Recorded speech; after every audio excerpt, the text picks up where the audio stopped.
We can talk about this. The Sidney Pollack character, the Ziegler character. I think Epstein Island character. Motherfucking goddamn orange peel beef.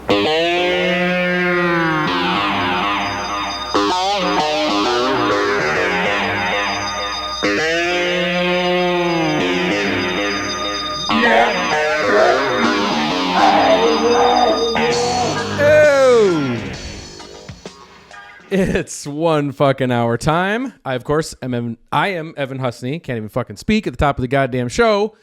This is the show where we talk about one goddamn movie and we have just 1 fucking hour to do it. To my left, we got Mr. Tom Fitzgerald, Mr. T, Big T. What's going on, T? Hey, man. Just happy to be here. Okay, good. I'm excited too. This is the epic conclusion of our 90s film series. Yeah. And with us... It's airing. It's going to happen right at the change of the season. So we've timed it. You know, we did that intentionally. It's perfectly timed. We did that. That this summer series is ending within days of the autumnal equinox. So that's right. That's how much care we put into this show. That's right. And with us to do this, as always, is Mr. Marcus Herring. Marcus, welcome to the final. It almost sounded like Wayne's World for a second. And with us always is Garth. What's that? What's that all about? Yeah, man. You're the Garth of the fucking show, man. What's up? No, we're all Garth. We're all Garth. I feel kind of, I just finished my rewatch. I feel a little traumatized. I'm excited to dig into this one and get some of these deeds out. This is a poll result. Yes. Let's talk about that. Let's talk about that. So at the end of last week's episode, you know, this is the 1 fucking hour summer series, the 1 fucking summer series where we've dedicated it to 90s films. We've been picking 1 film from each year of the 90s for the past 9 episodes. Here we are. We're doing the final episode for the year 1999. And what we did is we decided to make a poll that we put on our Instagram and had you all vote on which film you wanted us to cover for 1999. Because there was so much in 1999. There's just so many choices. It's a special year. Crazy year, yeah. It is. And we've covered like 6 films from 1999 already. So it was kind of the remnants. You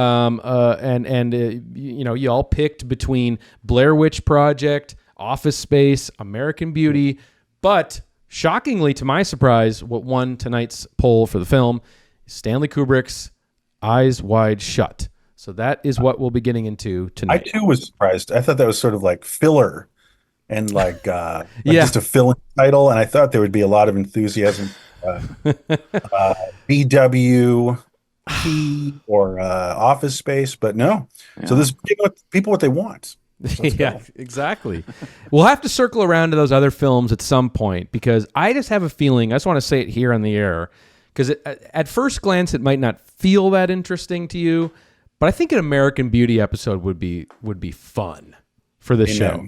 So at some point we got to do that. Anyway. All right, but before we get into tonight's episode on Eyes Wide Shut, just a quick little bit of business, talking about the 1 fucking hour Patreon.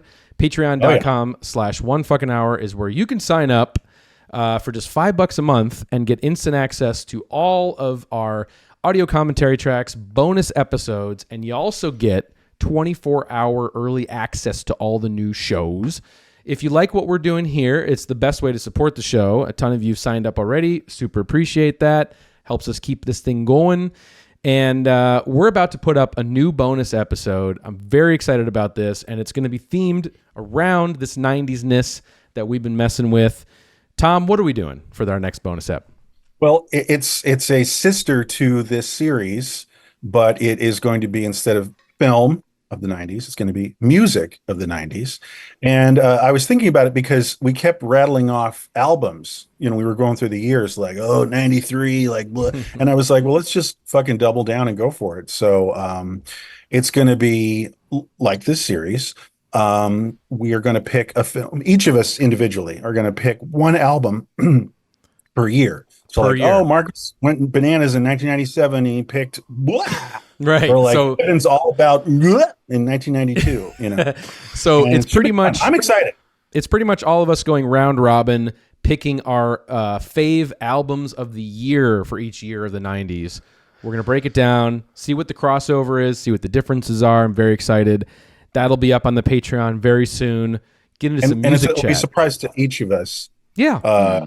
Each other of us, because we're keeping it a secret. So totally blow each other's minds. It'll be good to shred on some music too on the show. You know, we get some opportunities to do that here and there, but I think we're gonna go deep on that over on the Patreon. So the only way you can hear that is either on the Patreon, patreon.com/onefuckinghour, or if you are watching us on YouTube and you want to keep all your bonus shit there, you can click on our little profile pick, go to our homepage on YouTube, and just click the join button there, and you can sign up for same price, $5 a month, and get the same benefits there. So we appreciate it either way. It supports the show, and we can keep this fucking thing on the road. So, all right, guys, shall we do? Oh, actually, before we do, I want to just also tease, stay tuned to the end of this episode, because we're going to tell you what we're doing next. Now that this is behind us, we're going to talk about what next week is, and of course, next week is my birthday episode. And if you know anything about this show, you know that when it's your birthday episode, you get to pick whatever the fuck you want and make the other guys do it. So very excited for what. No notes, no pushback, just head nodding, like, all right. Yep. So birthday time for me. I'm very excited. So stay tuned at the end of the show, and I'll tell you what we're going to do next week. So, all right, but you guys ready for this fucking hour for Eyes Wide Shut? Yeah. Okay. All right, here comes the clock. I'm kind of scared about this one. Okay. All right, so a little synopsis action just on the film before we get into it. Okay, Eyes Wide Shut is the 1999 erotic mystery psychological drama film by Stanley Kubrick, and it is also his final film. Based on the 1926 novella Dream Story by Arthur Schnitzler, the story is transferred from early 20th century Vienna to 1990s New York City. The film follows the sexually charged adventures of Dr. Bill Harford, played by Tom Cruise, who is shocked when his wife Alice, played by Nicole Kidman, reveals that she had contemplated having an affair a year earlier in their marriage. He embarks on a night-long adventure during which he infiltrates a massive masked orgy of an unnamed secret society and soon gives in to his own repressed and dangerous sexual desires. So that is Eyes Wide Shut.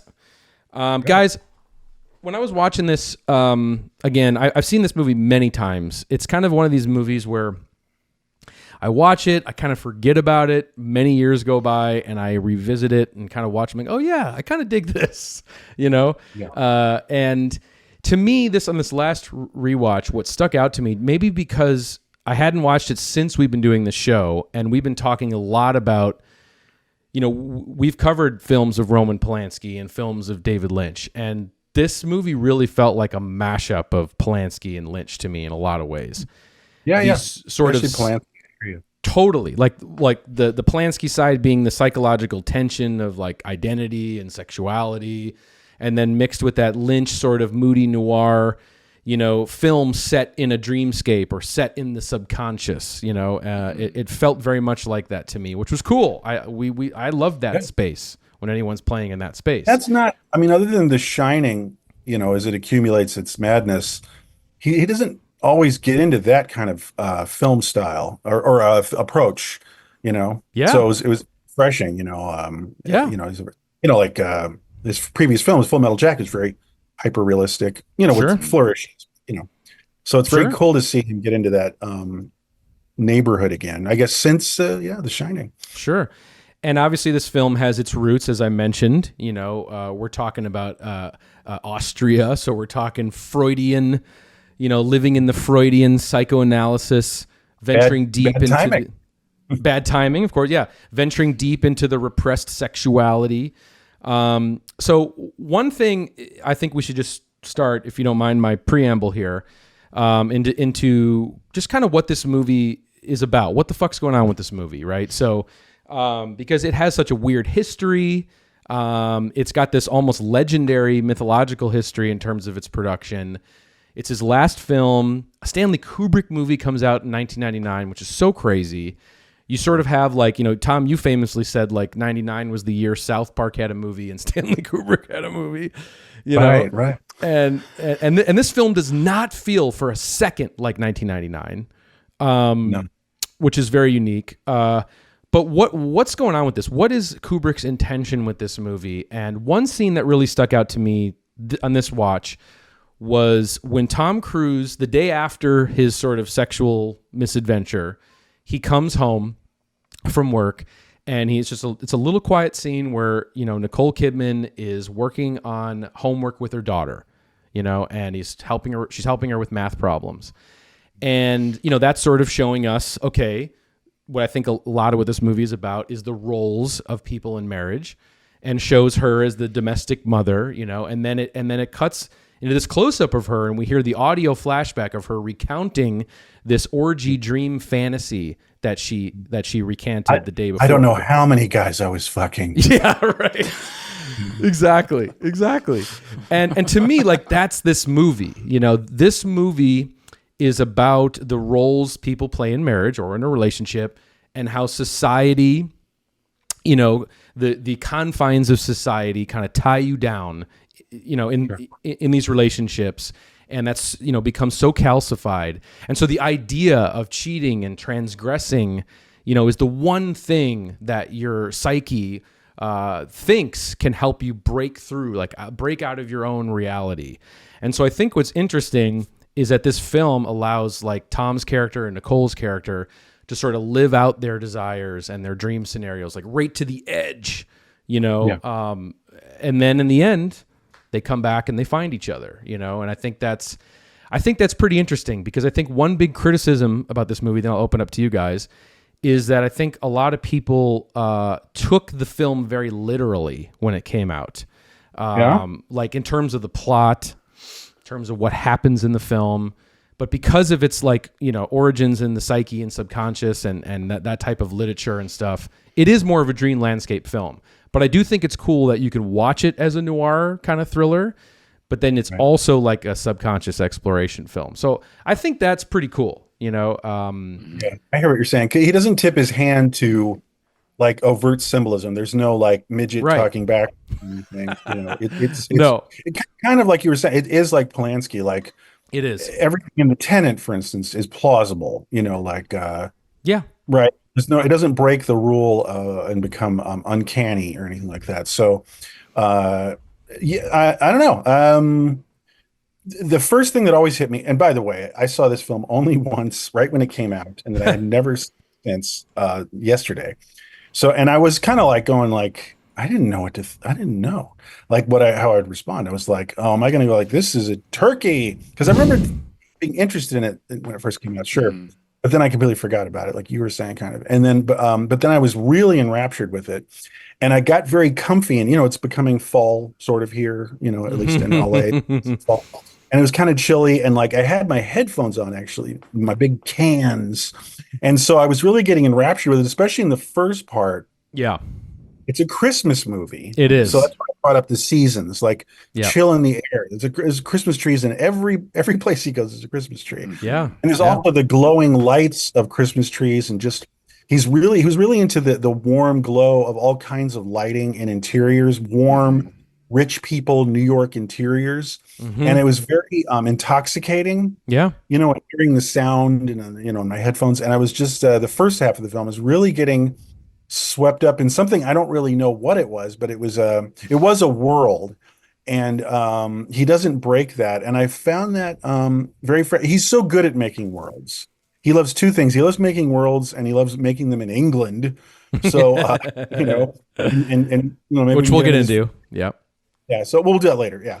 But anyway, that's my impression. I was just sort of enraptured by it, and I always that happens to me always with Kubrick, because he's I don't know if he's always great as a filmmaker, but he does have a magic touch, and he does these things, all these great choices, every film, that really just there's a certain kind of excitement to it. You know what I mean? Like you feel like there's an X factor. Yeah, there's an X factor. So this film, because it's a Kubrick film, had it. Yeah, sure. So that was nice to see again, and it was very rewarding, and I enjoyed it much more than I thought I might. Yeah, I enjoyed it more this time too. I mean, I didn't like this movie the first few times I watched it. Honestly, the music was driving me nuts. I think the first time I was watching it with just the piano notes, Ooh.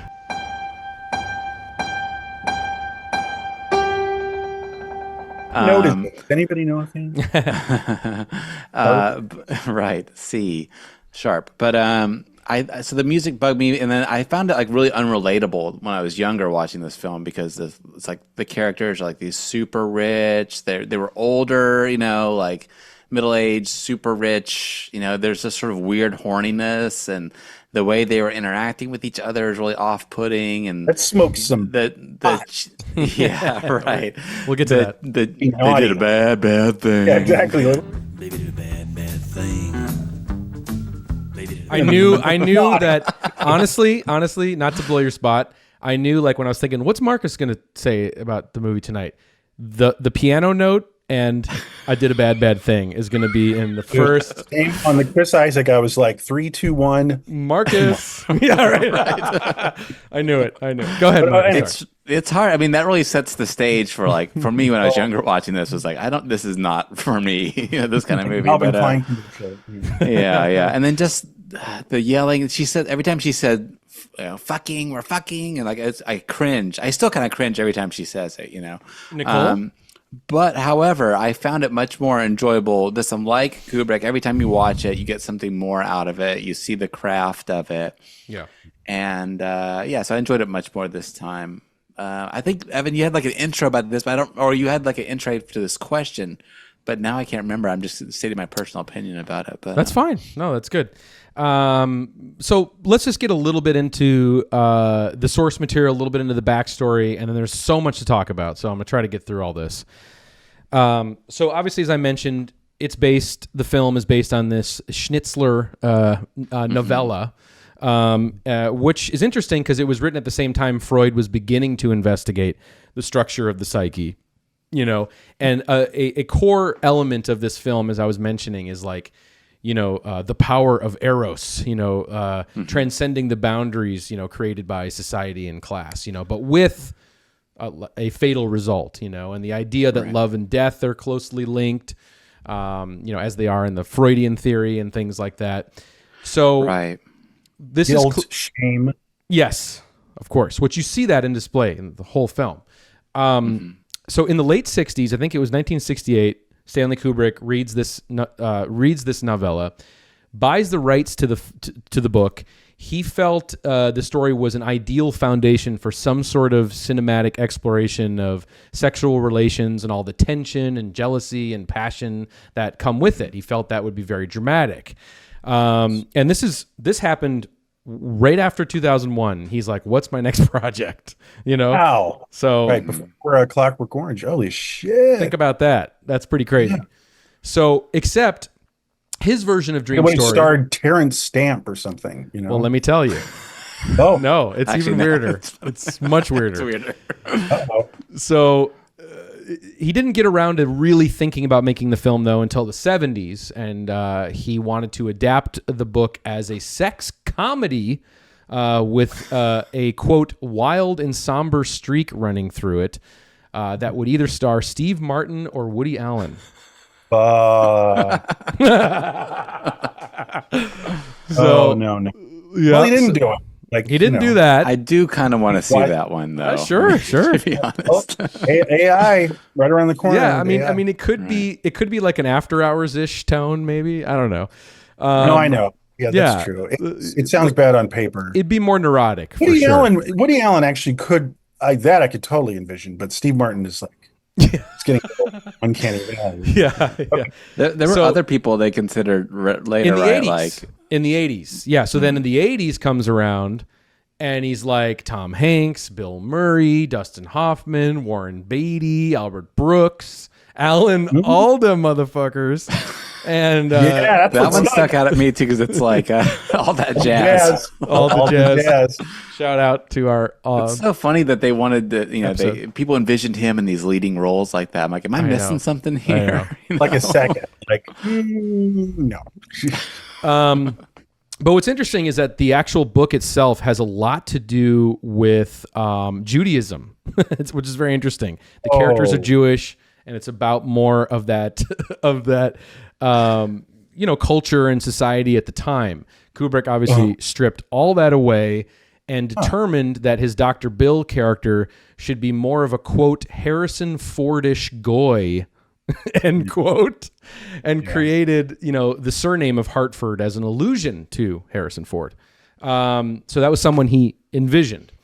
Now, what's really interesting to me, and very of the time of the 90s here, we're talking that this movie stars Tom Cruise and Nicole Kidman, who are very much in their Scientology power couple at the time. And which is... So help me out.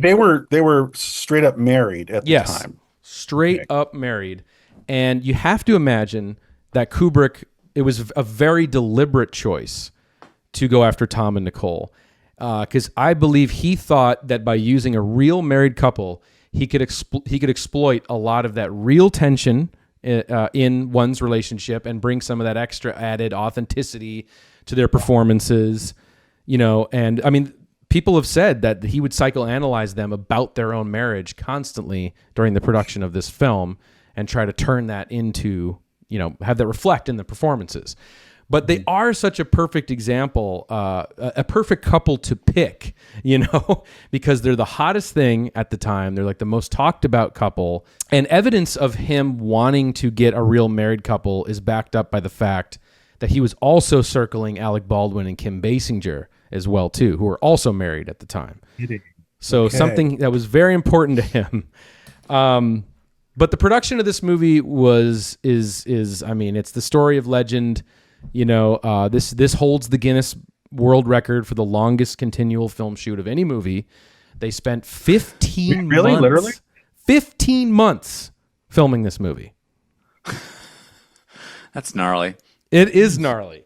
And it's not like when you think of a film like Apocalypse Now or whatever, like one of these movies, you think of it in like that type of epic scope, like a big epic, period piece or something that would demand that. It's weird that this kind of like rather quiet interpersonal marital drama is what Right. It should be a lot better, honestly. For 15 months, I knew you were going to say that too. The best movie ever. Contributed to being dinged up a little bit, Well, and what's interesting is it's like Kubrick at his most, I don't want to say neurotic, but it's him at his most demanding of perfectionism, I think, in his own mind, of what he wants. And I think he was very deliberate in, he's very well known for doing a lot of takes in his films, but this kind of broke a whole new barrier where he was deliberately trying to break down his actors to the point of exhaustion, so where they would completely forget about that they were even in a movie and really get that sort of bare bones performance to kind of create to make Tom's character more into a vessel, that you could kind of project onto. And I think, Tom's performance got a lot of criticism when this film came out because he's not really Tomming that much in this movie at all. I mean, like this is not Born on the 4th of July. He's a very quiet, restrained performance. But just as an instance, Stanley Kubrick would do 95 takes of just him walking through a door in this movie, and Tom Cruise, I guess, tells the story that he actually, from the stress of this shoot, he developed an ulcer, but he was so eager to please Kubrick that he actually kept the news from him, so it was a perfect marriage of, like, no pun intended, of Tom and Nicole being so excited to work with Stanley and willing to do whatever it took. So prestigious. It's it's just, you can't say no to that. Whatever this is going to be, you got to be in the latest Kubrick movie. You have to do this. Yeah, it was once in a lifetime sort of experience for them, and they weren't complaining. They didn't complain about any of it. They just went through a fucking lot, And what's interesting is, again, people noting this sort of weird Tom Cruise performance. Kubrick didn't allow him to watch dailies, so he couldn't see which of the 120 takes he had just done would be the one that Stanley would select. So Tom is having to kind of figure out how to shape his character and keep it consistent in the dark, you know. And so yeah, it's very interesting. And he would play on their own jealousies and fears and their real relationship and their real marriage and blur those lines. So for example, and then I'll be done with this whole preamble. We can get into talking about the movie, but there would be like that scene where Nicole is, you know, in her fantasy, you know, having sex with the naval officer. That stuff he filmed just with her and didn't allow Tom anywhere near the set, you know, and then demanded that she shoot this stuff for 6 days. So 6 days of naked sex scenes with a male model, and had her pose in like 50 different positions. And he banned Cruise from the set. Talking about the blue tinted, the blue stuff, or remembrance, or no, sorry, or fantasizing. Yep, imagery. And then forbade. That makes sense. I mean, a decent person would clear the set for that anyway. Do you know what I mean? Well, but Tom couldn't be anywhere near it, and she forbid Nicole to assuage her husband's tension by telling him what actually happened on the set. So he was really trying to keep this real life jealousy to bring it out into these performances. Gotcha. Yeah. So anyway, crazy production. Weird film to kind of go all out on, you know, but it's unique, man. It's that thing of like, you know, God damn it, I can't think of the metaphor, but it's like using a sledgehammer to squash a pea. You know, there's a better metaphor, and I'm screwing it up, but like that kind of thing. It seems a little outsized. You know, like it's a small novella, or it should be, or you could say that he maybe or another director might have considered this like a stepping stone film, you know, the way Scorsese had After Hours. Yeah. Like this is between my monster chunk movies, but he kind of only did monster chunky movies, you know, after 2001. Yeah. So that's just, I guess what I'm saying is that's his approach to everything, even something that could have been a more modest production of a novella. Yeah. Well, like a bedroom drama. And it doesn't translate to the screen really. So consider this: the scene, which is a very pivotal scene, maybe one of the most pivotal scenes in the film early on, is when you have Tom and Nicole in bed smoking pot. She begins to tell him of her, you know, desires to, you know, have an affair. That little scene, it's not a little scene, but that dialogue scene, 6 weeks to film that. Oh. That's wild. Bumming me out. It's it's not. I don't see it on the screen, Stanley. Like, you know. Yeah, it does. It feels really small, you know. Yeah, I think because of I mean, we'll talk about the stage and all that stuff too, but like that even makes it feel smaller. You know, it feels like it all takes place in the same like 6 blocks, basically. Yeah, it does. Yeah, it might be the smallest film ever. He was losing it there at the end of his life. I mean, that really does seem a little excessive for me. And I will say this, if we're just to like get into the core of this for a second, like, cause I have mixed feelings about this film, and I wouldn't mind having to have seen 2 different actors perform these roles. She's like good, but I can tell that she's kind of getting Oscar bait-ish in her performance. It's not like, I don't think she broke down enough for me to like feel like there's a transcendence and like real method acting happening. It still feels like it's an actorly performance with like a layer of distance, even at her best moment. But it's serviceable. He's kind of interesting. I kind of like him, and I like that he's underplaying. I kind of do too. His physicality's good. I love him in the morgue scene.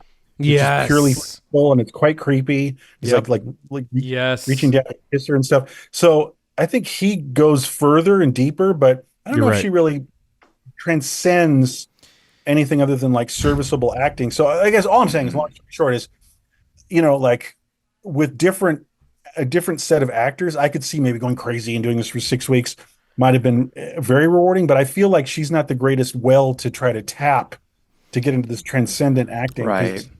I don't know. I agree with you. I also think the character might be like a little bit lightly written too. Part of the problem Her. because you think, yeah, her. I think at the beginning you think it's going to have an equal amount of them and Yeah. of him and her. In fact, I was convinced that was her at the orgy the first time I watched it. I was like, that's his wife at the orgy. I thought she would have a role and all that stuff, but basically she's just in bed or home with the kid or whatever. So you don't her character is not fleshed out enough, maybe, and that's I think part of the To have these source like material. big pirouettes of like acting, like she has a couple big chunky scenes, and it's like, who's this lady? Yeah. It's there's a disconnect there for me. Like I don't know. Well, it's mostly seen from, the male perspective. It's mostly Absolutely, seen. It's yeah. mostly seen from him. I'm just saying there's like Marcus' good point. It's like, Yeah. it's a little underwritten. I would agree with you. It could be, I could imagine it being more written. Let's just Sure. put it that way. A little underwritten at the base. And then I don't think it's the best casting in the world of both of them, meaning I would love to see some other actors take on these roles, especially if he's going to do something as crazy as like, let's like be in a fucking, sweat lodge for 6 weeks of acting. And it's like, because I'm not seeing great results. I don't think she's a great actor. Yeah, part of it is that she's such a big actor too. I think the outsizedness of it, that they are both equal size, huge actors, and her role is so underwritten. They almost sort of cast someone like lesser, Yeah. with lesser esteem. But again, there's the original sin of, I think, two things. It's more bankable. See the two hottest stars in the world who are married naked. Yeah, Totally. But then him also, like you were saying, Evan, I didn't know this, was he really wanted an actual married couple. He So wanted that's the kind married, of a finite, yeah, very limited. It does limit it. He wanted that. I think that's what he was after. Was like, how can I, to put it Warren Beatty crudely, and Annette Bening could have been interesting. yeah, like right, Yeah. right. But like, how can I fuck with these two, Anyway. and push I the don't want to limits get too of it. negative but that's Oh well, here's my thing. that part doesn't quite work for me. No, her character. I don't think she's as bad as you guys are making her sound. I think she's like in that pot smoking scene. I think she is quite good at being pretty natural in that scene. In terms of like the performance of playing that sort of like, there is a lot of subtlety of things that's going on there. Like leading up to that scene, you see her like looking in the mirror, and you can tell that she's like looking to instigate something. And just the way that she plays her, almost antagonizing him while being stoned, I think it's a difficult thing to play, and I think that, but who knows? I mean, it's hard to know, it's hard to judge these performances because they are being curated by Stanley, and there's so many takes of them that it's like even hard to even know. Like you're seeing Honestly, the ones that he's picking. It's almost more on him, true, like you said, than anything. That's true. You said that. I'll just maybe close out my opinion on this specific matter, and I'm not even having like a huge problem with her performance or anything. It's just like it was lesser to me. Yeah. But here's the weird irony for me. I've always felt, and I think it's been said elsewhere, he's not a great actor director. Like Matthew Modine is serviceable. Yeah.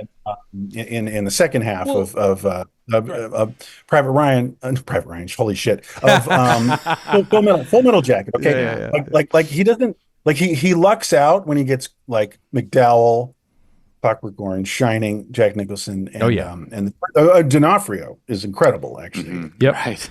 In Full Metal Jacket. What I'm saying is he doesn't always. He can be a little spotty with actors, and sometimes it feels like he doesn't seem. I don't think he has the gift, the deft touch of actors. I think he lucks out and just has a monster actor.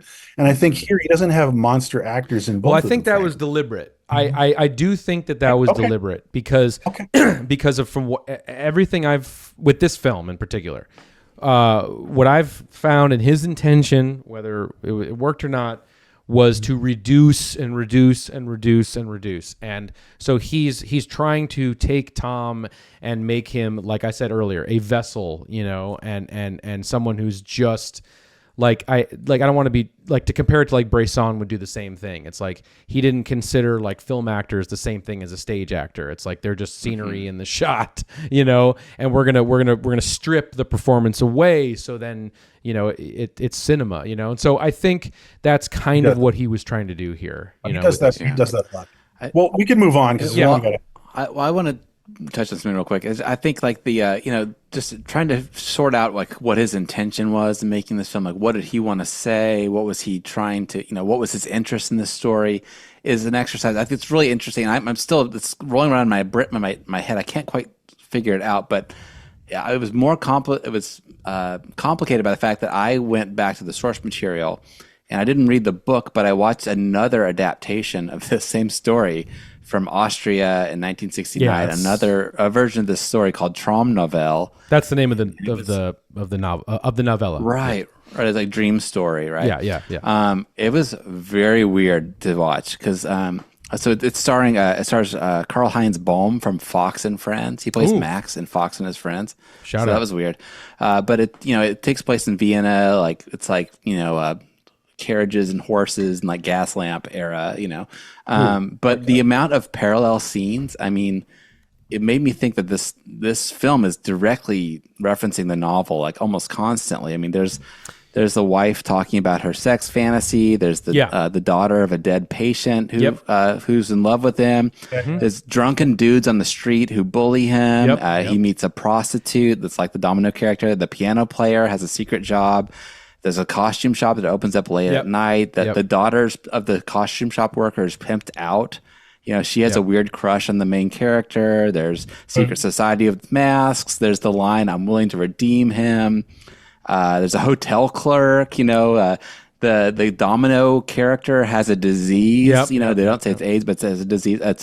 There's morphine addiction. There's the mask on the pillow at the end. I mean, it's pretty mind-blowing how many the scenes are just exactly the same. It's like watching a different version of Eyes Wide Shut from 1969. Yeah, because they both adhere too closely to the novella. But there were some interesting things that didn't exist in it, like the opening Ziegler party is not in it, and the Sidney Pollack character are not in it. So that made me think that those two things have like an extra significance in terms of like what I think interest was. We can talk about this. The Sidney Pollack character, the Ziegler character, I think Epstein Island character. I could only think of Jeffrey Epstein the entire time. I know, totally. And also in the news this week, is Tom? What's it called again?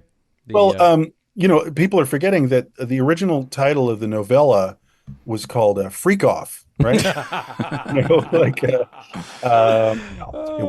Diddy's Freak Offs. The Freak Offs. No, strange breaking news here. Life's funny this way. Like we're approaching. You guys voted for this film, and then within days, Evan's favorite artist, Puff Daddy, busted for like really bad, gnarly stuff and weird billionaire sex parties for Eyes Wide Shutting, man. It required 1,000 bottles of lube at least, and he would like, and it was like theatrical, like he would like have women perform sex acts in front of everybody, like male prostitutes, and they were called freak offs. So that was echoing in my head because I was just reading about news, and we're rewatching this film. So I thought, and then of course Jeffrey Epstein, and it's like, I'm sorry, like when I was younger when I first saw this film, I thought, oh, it's kind of broad to think like, the decadence. Oh no, this shit happens, man. And this shit really does happen, especially in New York City. Weird stuff we'll never hear about, but like, and it does involve things like the Clintons and Trump and like, the top layer, Right.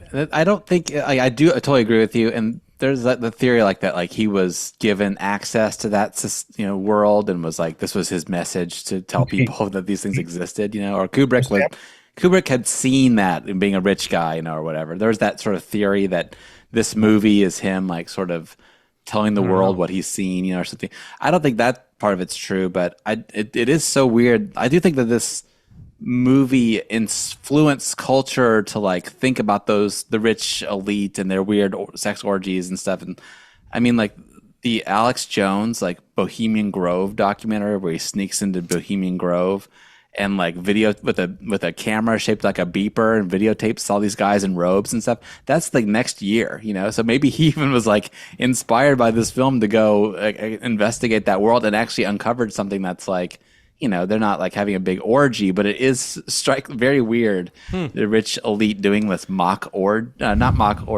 sacrifice with like a Rituals. giant owl scalp statue and stuff. I mean, it's very weird. It's like masonry and Illuminati and all that Yeah, stuff. I think you can kind of like tie a line between this movie and the sort of Q brain in a way through that Alex Jones. You know, like I don't like that train of thought, but Yeah, like, I guess what I I'm don't want to saying is, spend like, time on the. Yeah.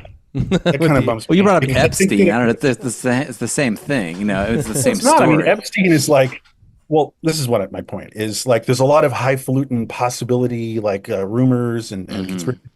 But like the Epstein thing happened. Yeah. Like P. Diddy happened. Like, and I want to stick with that kind of thing. And that's what makes me concerned, and it makes it more chilling, Right. is that it's not just like, oh, and then these guys do this thing and they do that thing. And it's like, no, this is like on record. And that's what makes it chilling for me. You know what I mean? Right. And that's I don't think Kubrick had any inside information. There's like one of his screenwriters does an interview talking about like, you know, Kubrick wanted to have like wanted to have a backstory for what this orgy was all about. And so the guy came up with like a fake FBI document that like talked about these like offshoots of the Kennedys and stuff, and they would have these orgies trying to relive like the Kennedy, you know, sex escapades and stuff like that. And then he sent it to Kubrick, and then he was like, he called him and was like, this is the guy's the co-writer story going. Kubrick called him to say like, where did you get this document?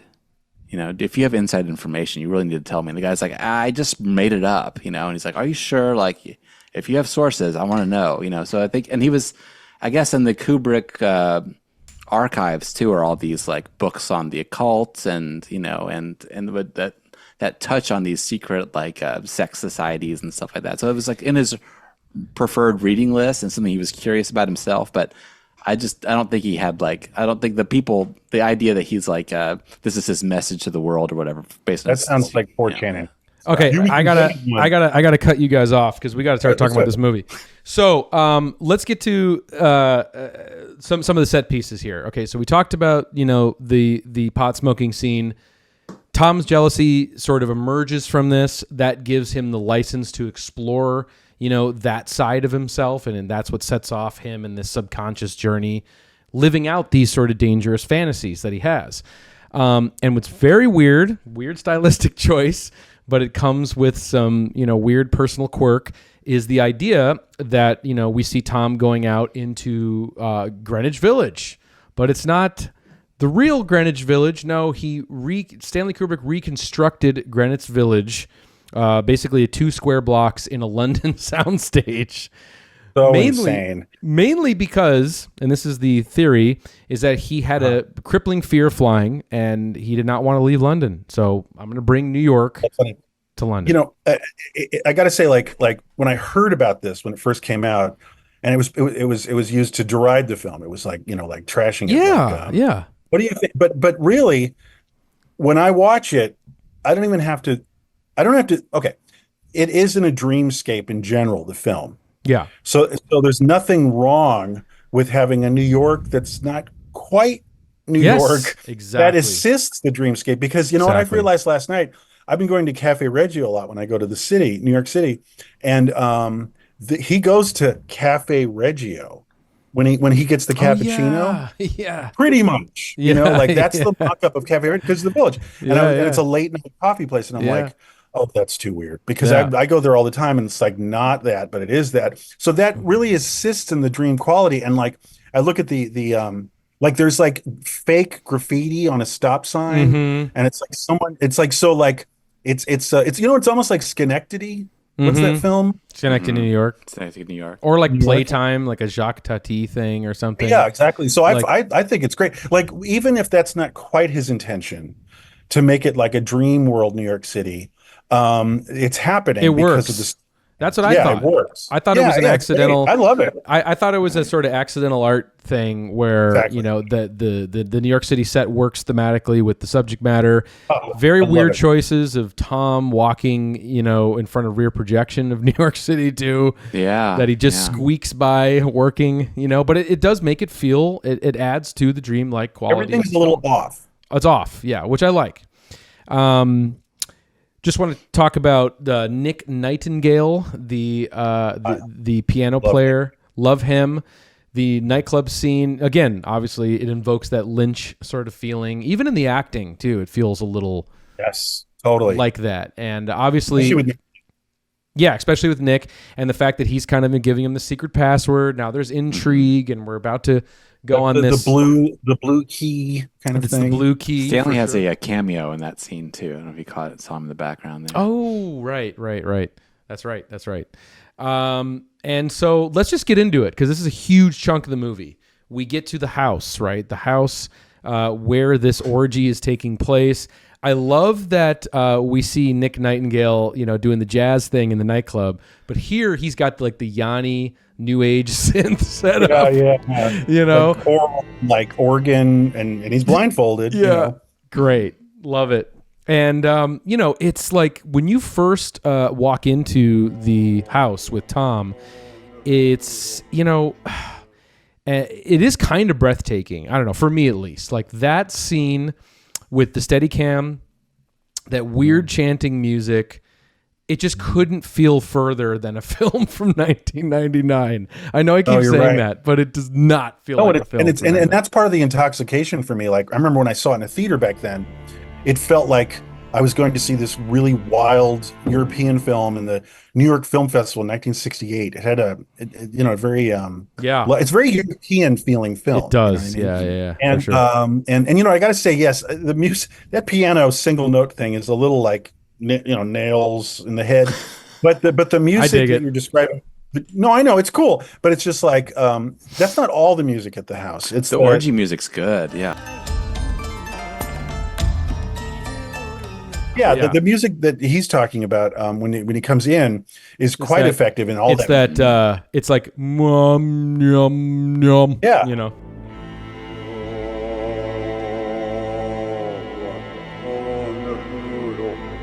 Yeah, like, there's some whatever. backwards shit It's- going on. Yeah, it's yeah. like backwards Catholic. It's great. Liturgy. Hymns, Litanies. right? Yeah.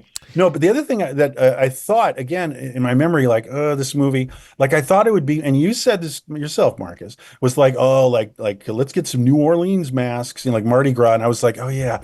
But actually, the masks are Yeah. more varied and grotesque. And They are, remind yeah. me They are. like early 20th century theater of the absurd, kind of like they're like what they are, like expressions of angst. Like they're more distorted and grotesque. They are, yeah. Looking like so, there's a couple New Orleans masks, but some of the, so I was really getting into the masks. You know what? section. You know what it reminded me.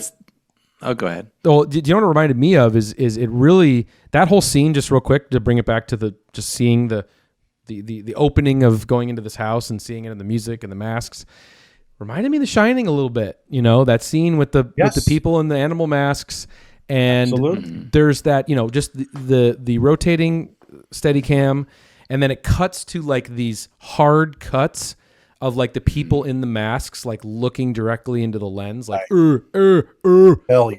That's what I'm very talking about. shining right there. Right. And then you're Those- really, it is starting to feel like a dream, you know, like Totally. because you're disassociating. There's no relatable human faces anymore. You know, Yep. awesome. Totally. Sorry, Yeah, Marcus, those masks have like a deep theatrical tradition, like commedia dell'arte, like zany masks. You know, like Yeah. old school, like Shakespeare, like would have had Yeah. those like in the background for like Merchant of Venice or something. You know, like Totally. yeah. So this scene, you know, obviously, you know, big centerpiece of the film, very effective. Obviously sucks. Also became a big controversy when the film came out, and hopefully, if we have time, we'll get more into the controversy around its release. But a lot of, you know, CGI was added to the sex scenes to digitally add in people standing in front of the sex scenes, which is actually done surprisingly well for 1999. I forgot about that. I didn't even notice when I watched it again. Exactly. It's hard to spot. They do a sort of tasteful job, but a lot of people were very offended by it because Kubrick basically didn't give a fuck about ratings, in any of his films. And probably if he would have been alive and would have been alive for the release of the film, he would have probably pushed for an unrated thing. We never would have seen that. But it's surprising to me. MC-17? No, they added the CGI people there to get an R rating. They got to an R. Okay. That's how they got to an R. But Dr. Orange was X at the time. Yeah, no, exactly my point. Anyway, just segueing to a scene that I find very effective in the film, and to maybe counter your guys' burying of Nicole's performance. No, I'm just kidding. But I'm being misunderstood. I know. I'm messing with you. I'm messing around. But when he comes home after this long night, it's like, sunlight out, right? He comes home and she's waking up and she begins to tell him about this dream/nightmare that she's had that eerily, sort of mirrors a lot of what happened at the sex party itself, which I do think is another melding of the subconscious, and the dream state further of this film, which I do like. I love that touch into the script, and and her recounting this dream and how it slowly becomes terrifying is the same as what he experienced. He's being driven by what he feels is this freedom because he's basically given a license now, to go out and to mess around and to push the envelope. Hall pass. But what this film is examining is like, it isn't that freedom, and it's actually a terrifying place to be. And there's a consequence. There's a consequence. And by the way, just let's stay on the dream logic thing for 1 second, because one of the big resonating things for me was you go to an orgy, okay, and it's like, this should be fun, but like in a dream, it's like there's this nagging thing where it's like you start getting paranoid. Yeah. You're paying consequences. Yes. And all these people that are bringing pressure down on you and staring at you with judgment are your own guilt. Yeah. You know what I mean? Like Exactly. they're manifestations of his guilt, and he can't even, bite the forbidden fruit of having totally free sex, but he's immediately paying for it.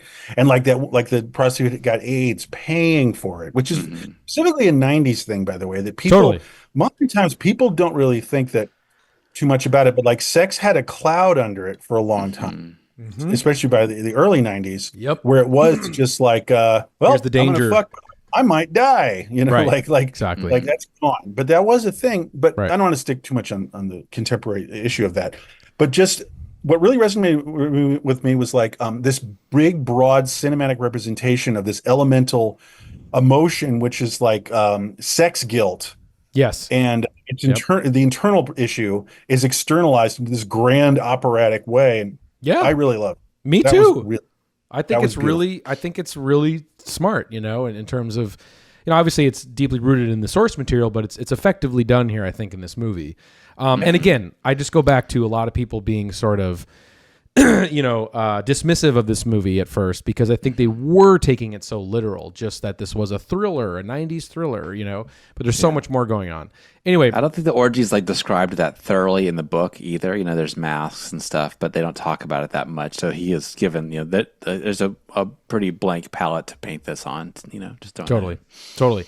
So Nicole recounts the dream, and that even gives him, I think, a further license to go out to flirt a little harder. He goes to try to track down Domino, the prostitute from earlier in the film. He finds Sally. He gets a little feely with Sally, and it leads him further down trying to understand what happened. What were the consequences of his infiltration of this orgy? And we meet, of course, cameo of Alan Cumming as the hotel desk guy. Now that scene felt very Twin Peaks to me. I don't know if anyone else felt that way, but like his performance in that scene, the Alan Cumming Twin Peaks. Of just like him recounting how weird and awkward, Nick Nightingale coming in. I could see that right out of like a Lynch movie. Yeah, so you're right. He's so weird. More comedic than any character we've come across. In the film. Totally. Which is like Twin Peaks, where they'll throw in like a goofy character. He can be. Yeah. Yeah, it's campy, and it works. I think it was a great touch. Agreed. But then of course he finds out that the girl that was seen in the beginning of the film, who overdosed from a speedball at the initial party in the beginning of the film, has now overdosed, and that's a very interesting thing too, because it's almost kind of like the entry. I don't want to overanalyze every second like with a Kubrick film, like many people do. Okay. But the beginning of the film, when Tom and Nicole go to that party over at Sidney Pollack's house, Sidney calls him upstairs because the girl that he's been with is overdosed, and Tom sort of brings her back. There's kind of a theory that that's like the beginning of the dream sort of thing, like that's the entry point of the dream sequence, and this idea of her on the other end being actually dying, and then you find out perhaps she is the girl. It's never specifically explained, but perhaps she was the girl behind the mask at the party that basically sacrificed herself to save him. And I think it's I do appreciate that it's not fully explored, is that if that's really what happened, or if this is something that he's projecting everything onto.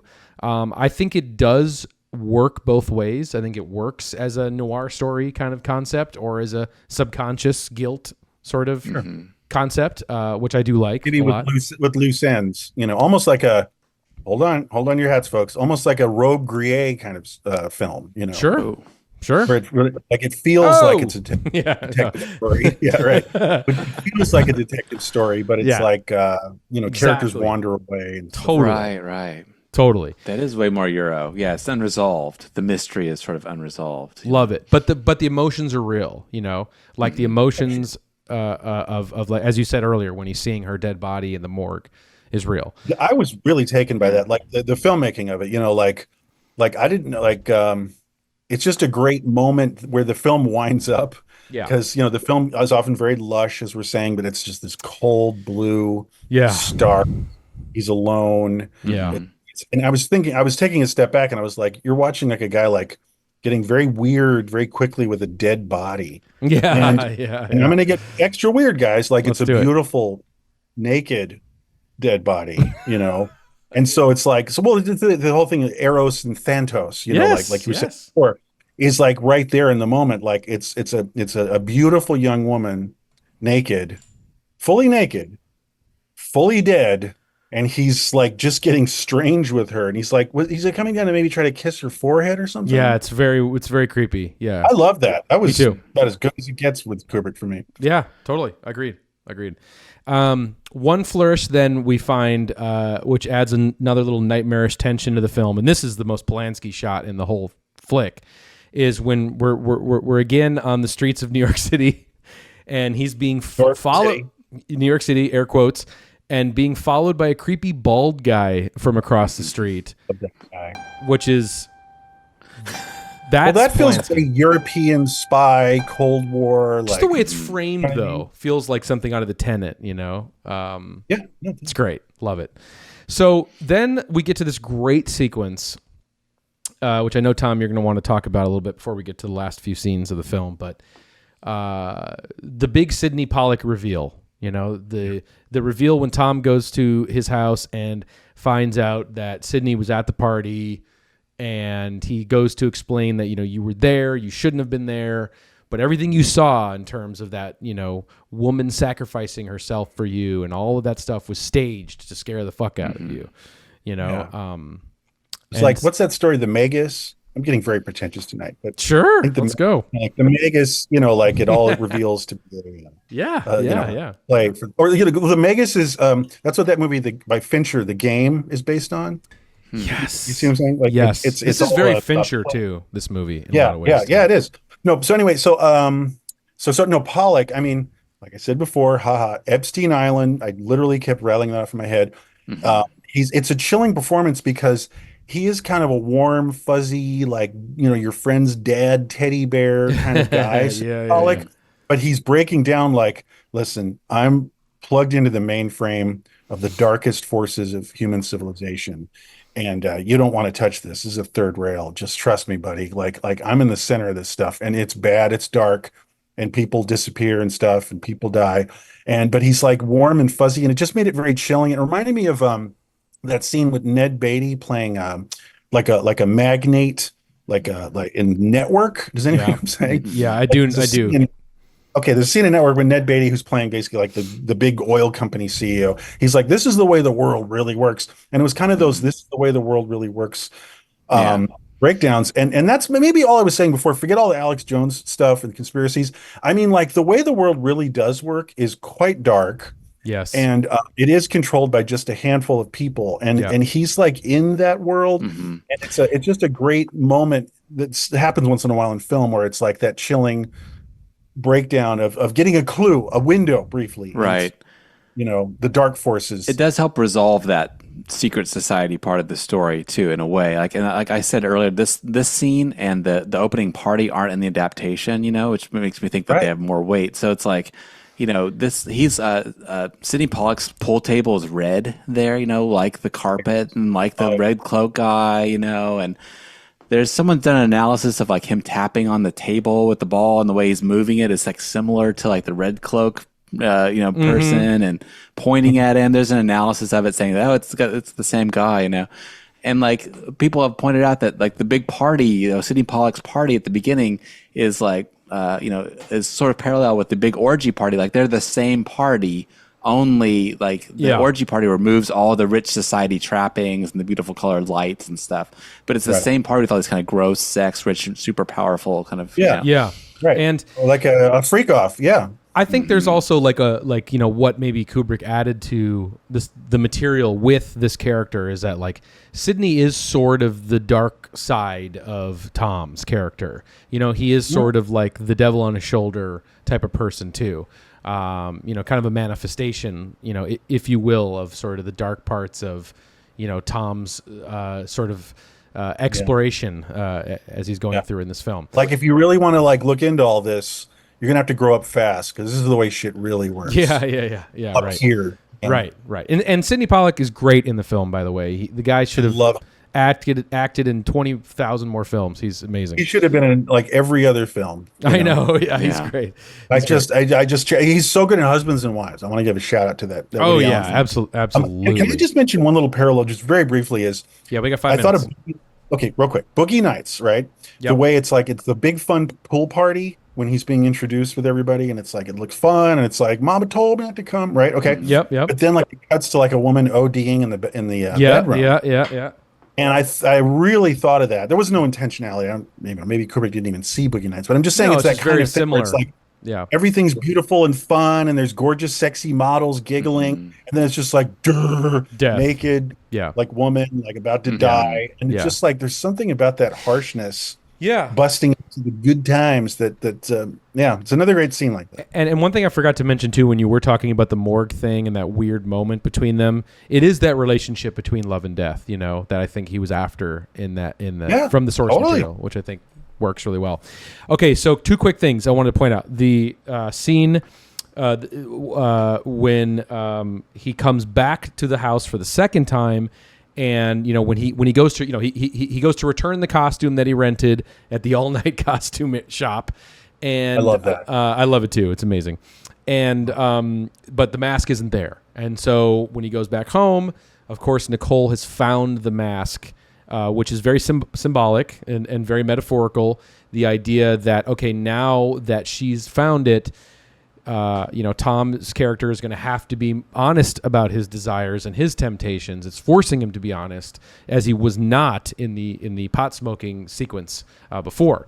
And I think that's a nice touch as well. And again, speaking of the costume scene, how fucking weird is that scene with the shop owner's daughter being Sobieski and the two gentlemen wearing crazy outfits and stuff. It's very so creepy. weird. That's And that's very the adaptation too. I was so surprised to see the same Yeah. thing. Yeah. It's so Why not? weird. No, but that's very Polanski. It is. He would really literally have a moment like that, like in Cul-de-sac. He is, something Totally. like that. Totally. But I'm fucking forgetting something I wanted to mention. Go ahead. Okay. Whatever. Well, I just want to finish things up here because the movie ends again Christmas time, the theme coming of Christmas. They go to this big FAO Schwartz New York City toy store, and it's kind of when the dialogue to me becomes very on the nose, to kind of tell you the viewer what we've been watching. Nicole Kidman says, quote, "I think we should be grateful that we survived our adventures, whether they were real or a dream." And then he says, no dream is just a dream. She goes, "The important thing is we're awake now and hopefully for a long time to come." And he goes, "Forever?" And she goes, "Forever? No, let's not use that word. It frightens me, but I do love you. But there's something very important we need to do as soon as possible." What's that? Fuck. Fuck. And of course, that's the end of the movie. Cut to credits. I got to say, that's one of the things, the last scene really got me because we've been talking about all these crazy, dreamscape things and all these great sort of hot Freudian imagery, that were throughout the film. And then it ends in this very domestic, very realistic place where their kid is looking for, presents. And it's a very public and it's very mundane. It could almost be from like a rom-com. Yeah. Like the couple at the toy store. And I was surprised by that. It doesn't end on a big, grand, red velvet note, No. and her line is almost like humorous. I like that. It was very surprising to me for him to end that on that. Can I do, so love that. Tells you what all the film's about. Let me just use this runtime here to tell you just a little bit about the conspiracy following the death of Kubrick and if this film is finished or not, because I want to get this in. So yes, less than a week after he finished, quote unquote, this film, Stanley Kubrick suffered a heart attack and died 3 months before the film's premiere, unable to witness its success in the box office or be able to discuss the film in any way. So he kind of left this big question mark there. So even though Warner Brothers had insisted Kubrick had turned in his final cut before his death, the film was still in the stages of post-production. So there were a lot of things where Kubrick's estate had to work hand in hand with the studio to finish. Music was a big thing, some of the editing choices, the final editing choices and things like that.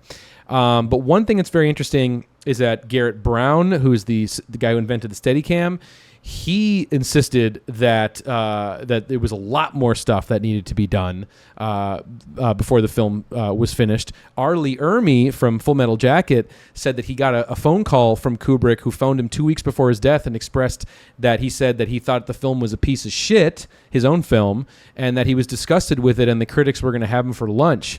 And and other people have disputed that.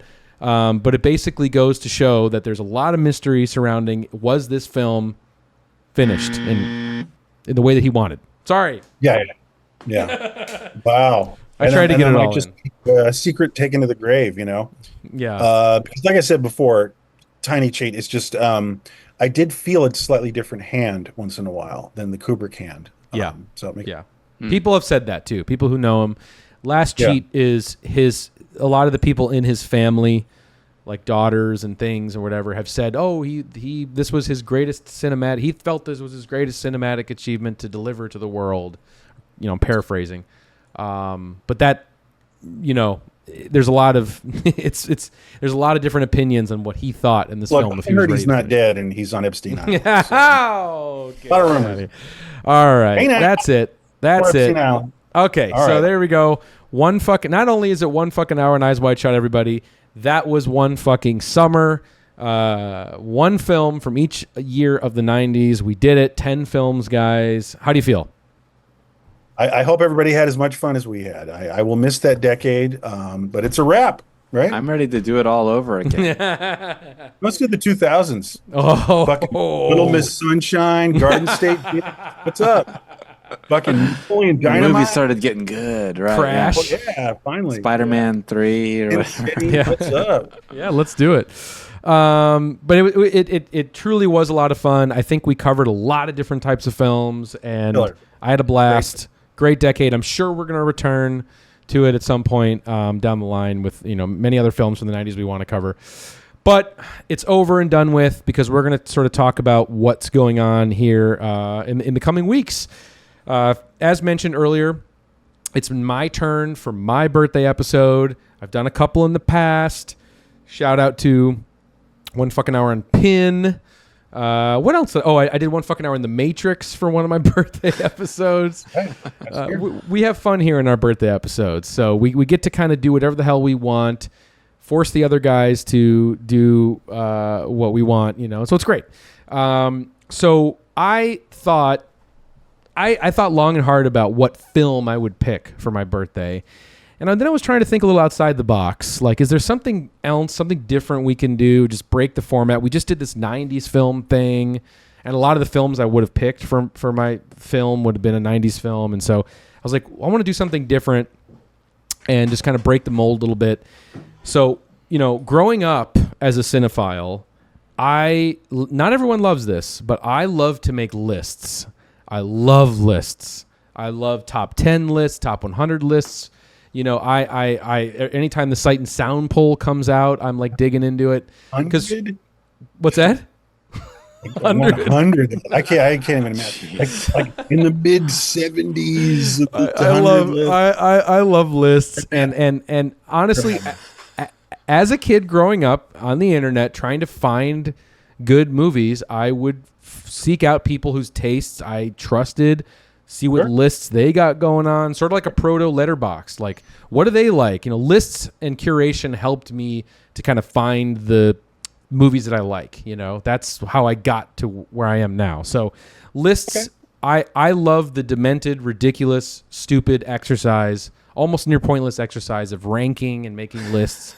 So let's drill down for a second. Yeah, I can understand a top 10 list. I can get my head around. But then there's the nuance of like, oh, that's a 9. I'm like, no, that's kind of more of a 4.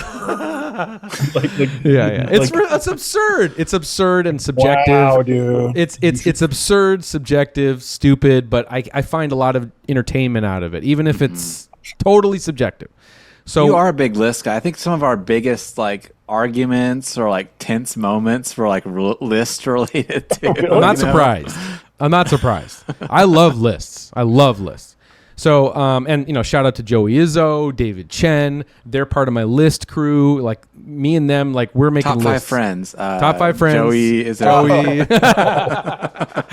That's what I'm doing, man. I'm listing it all up. So it's Listomania next week. That's right. for my birthday episode. Because what we're going to do, I'm going to force these schmucks to come on here with me next week, and we are going to unveil each of our own respective top 10 movies of all time lists. Right. And guys, try to take it a little seriously. Don't punk the list, No, I think Tom. So it's going to be 30 4-star suggestions from us. Or 5, whatever your metric is. I'm more of a 5-star guy over here. No, I'm just fucking with you. Oh, I quit. Well, 1 through 4 is so like a 5. They all have to be 5 stars, right? Well, no, I'm just saying 10. come with what your top 10 films of all time is. We're going to go one by one. Top 10 5 stars is what I'm trying to say. Yeah, your top 10 of all. Top 10 of your 5-star. So it's we're all gonna go one at a time. We're gonna do what's my number 10? What's Tom's 10? What's Marcus's 10? Then we'll go 9, and we'll go all the way up to 1, man. And we got to get it in under the hour, so you got to be brief. But these are gonna be This is hard. It's gonna be really hard. I've been stressing about it. I don't for even weeks. take a list to the grocery store. Yeah, so. Flex your list muscles because it's Listomania, one fucking list next week. Top 10 films of all time. I'm sure maybe this will be a pilot. We have done one top 10 episode before, but hopefully this will be a pilot for more list-oriented episodes if people are fans of lists. We're trying to break in one fucking list. Yeah, we are. Yeah, that's it. That's it. Okay, so that's next week. And then let's not forget... Would we call it top fucking 10s? We could do that. There's all sorts of possible branding. But the thing I want to say is, depending on the schedule for the rest of September, that could be our last episode of September. We might be able to squeak one more episode in before we get into one fucking Tober, the third annual horror movie marathon that we're going to do. That's right around the corner. So that'll be the next big chunk themed episodes that we're going to do. So get ready for that. One fucking October is right around the corner. So yeah, guys, that's what's up for the future. It might be October that we get back into like one-off episodes. You mean November? What I say? Oh, sorry, you're right. November. Yeah, so November. It's like this series happened. Big Listomania is coming at you. October 3 is coming at you, and then maybe we'll settle down.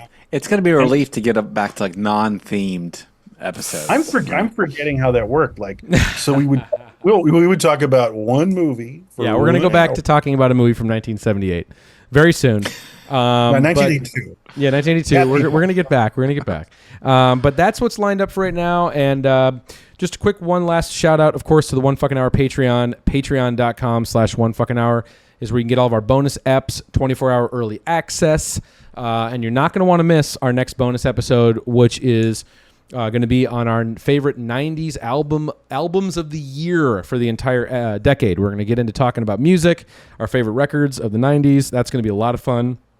And then, so you can either sign up on the Patreon to hear that, or you can become a momen of the YouTube channel by going to our YouTube profile page, clicking the join button, and signing up that way. So thank you, everybody. Hope you enjoyed tonight's One Fucking Hour. And before we let you go, or we can't let you go without your moment of Zen.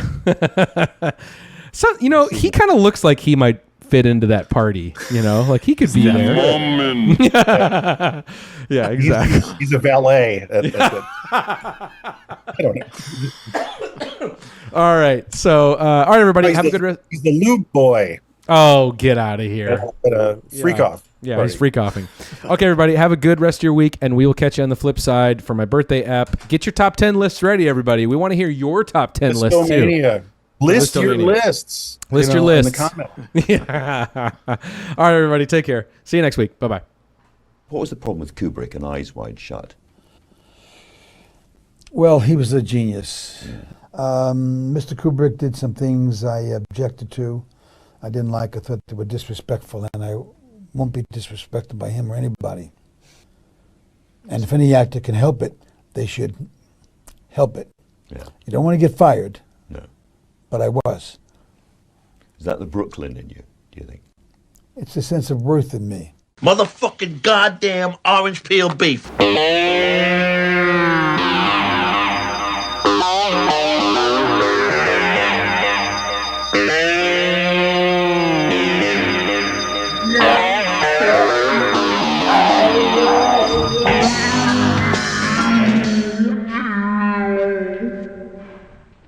That was wicked, man.